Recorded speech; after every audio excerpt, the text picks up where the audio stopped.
Hello, this is John Black, Super Chemist. This is part 3 of this woman who regretted trying to transition her kid. Like literally, because she had, she's a masculine female, and she had experienced, different desires to be a boy in her childhood, but she never transitioned, was very grateful for that. So she started bringing this to me, like, what are we talking about? What does it really mean? And then I was at the same time really learning more about attachment and childhood development. And that was starting to give me some of the answers as to why my older son was a little bit different. And it was also starting to raise questions of, is this actually potentially doing something harmful to him? Because I could see some of these things more clearly, this identification. And so that's when our younger son, at 3 years of age, starts saying, I'm a girl. And, when you're an affirming parent, because that's what I would say, we were in the... If you're a sane parent and your little boy says he's a girl, you just laugh it off and say, oh no, you're a boy. And then that's it. Then that's the end of it. It's the next day the child forgets that they even had the conversation, like a goldfish, because he's a child and he's 4 or 5. He has the memory of a goldfish, and he's an idiot, okay? He's a moron by definition. He just learned how to talk and walk. So by definition, he's an idiot, okay? That's why some of this story is so unique, is that we were what you would call affirming parents, what parents are being told to do in this gender-affirming approach. We had started to go to these support groups for parents of transgender children, and we were in other kind of networks where our kids are being asked their pronouns, and so our younger son starts to say she, her, and we're just like, hold on a second, no. So a few different things happened at that juncture. First and foremost, it caused us to question everything. So those if 99% of the children are going to be straight, regular kids growing up, wouldn't you raise them according to that theory, that philosophy, that whatever? And then later on, if they come out as gay or they come out as whatever, then you change your parenting style. But until then, why wouldn't you go with the odds? Why would you gamble your child's future on 1 in a million? You're throwing a dice on that, because 1 in a million is going to be trans, so you're going to do everything because of trans, ideology.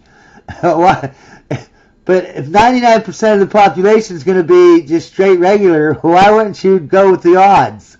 I mean, those are pretty 1 in a million and 99% of the population. Those are good odds that you should do it the regular way and not the trans way, at least until you have some kind of pushback from the child. Those questions that we had already had, we started to listen to them much more. We started to allow them. And for my partner, I was still like, but no, we know our older son is, because of all of these things. And she was like, no, we know our younger son isn't. Our older son is likely not either. But we took this to the group. We took it to the gender therapist. And I think that's one of the most shocking parts of the story when I look back, is the fact that we walked into that therapy appointment, said our 4, I can't remember if it was 3 or 4 by the time we went to the therapist. And we started saying he's a girl too, but we think it's because he wants to be close to his older sibling. How is this even a conversation? The child is 3 years old. Obviously, he's trying to emulate somebody. It's either the mother or the older brother, most likely the older brother. How is that even a conversation? Like, we're confused. I don't know. We don't know. Maybe he's trans. Maybe that'd be like my kid coming to me and he has a stomach ache. Well, maybe he has cancer, because that happens. 1 in a million, it could happen. So let's think about that 1 in a million shot, and not think about the 999,999 times that it isn't trans, or it isn't cancer. No, I just... And And she said, well, immediately she switched to saying she for our younger son. Oh my God. Within literally seconds. You hear these stories of, my child wasn't assessed. Assessment doesn't exist when you believe that someone is innately trans. Assessment is actually in violation of that. So when you're assessment is transphobia. Correct. So because you're doubting that person and you're saying there's something wrong with that innate identity, right? That innate self.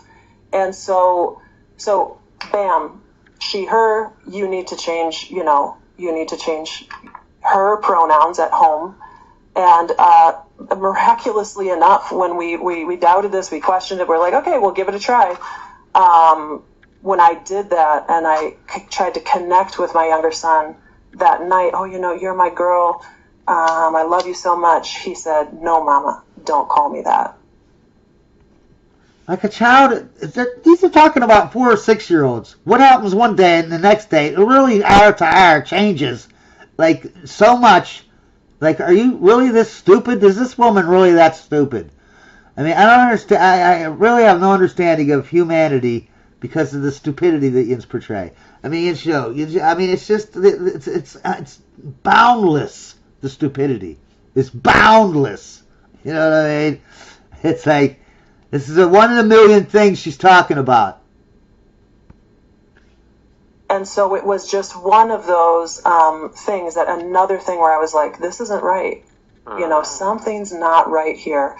And so we did a very deep dive, in deeper into these questions of attachment, and where we actually saw those differences then from my older son as both being, what might have given him that affinity. So when you talk about kids who are on the spectrum, for example, autism spectrum, they have difficulties with personal attachment. And so whereas my younger son wanted to be the same as his older brother by saying he was a girl, what we came to see from my older son in part was that he had that same drive for sameness, but it was towards things, because it was too vulnerable for him to attach to people.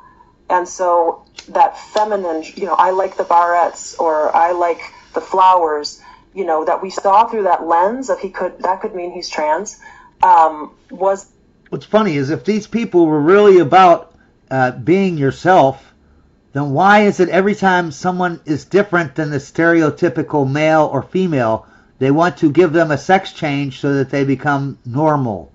I'm putting quotes. You can't see me, but I'm making quotes. Normal. Why can't they just be gay? Why can't they just be a femme guy? Why do they have to conform with medical surgeries and medical drugs to conform to this man, woman, straight thing that they, it's like they're doing the opposite of what they're saying. You know what I'm saying?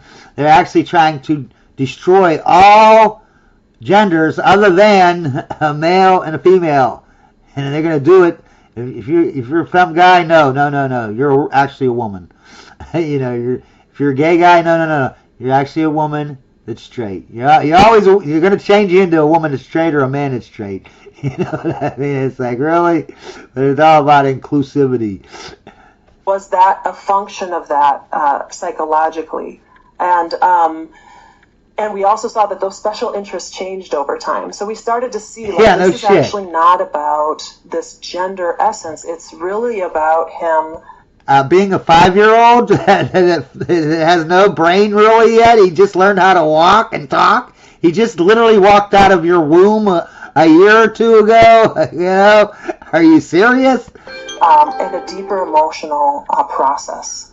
And so after a period of years, we came to this: neither of our sons is innately transgender.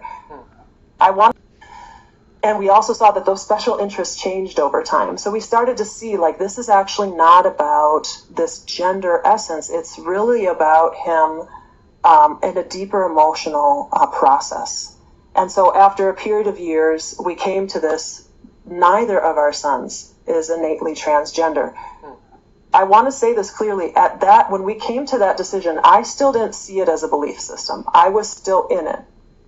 But I had come painstakingly, both of us had, to the conclusion that that our sons weren't actually trans, that it was something else for both of them, and we were clear in that. One last thing of this is really important that I want to say is that this belief system, the heart of it, says that children should lead.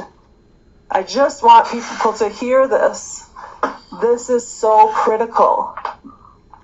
And it's contradictory because once children say they are the opposite sex, then adults lead them to gender affirmation, okay? To concretizing that cross-sex identity and medicalizing it, okay?